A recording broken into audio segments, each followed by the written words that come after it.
Hello hello.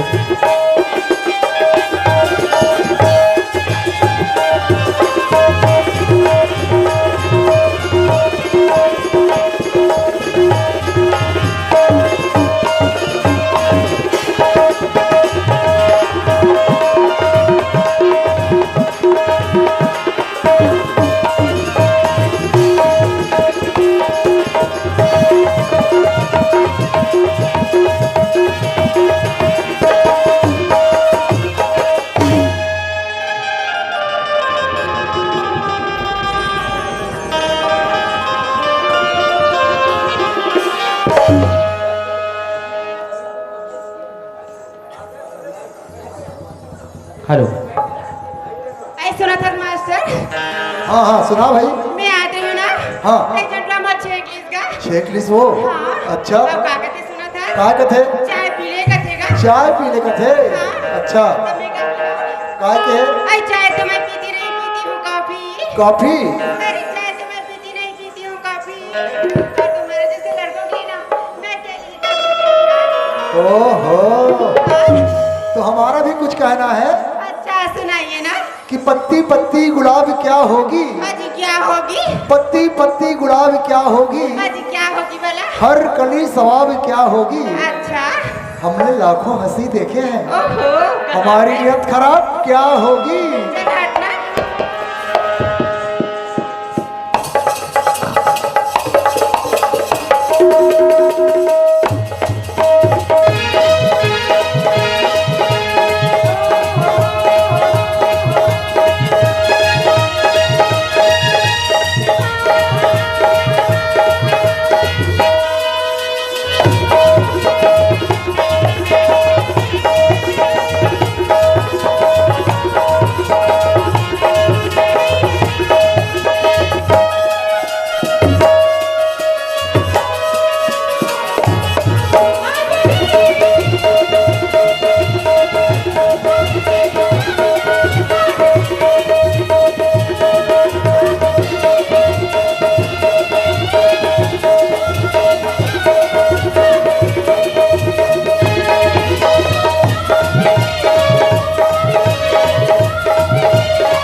हाँ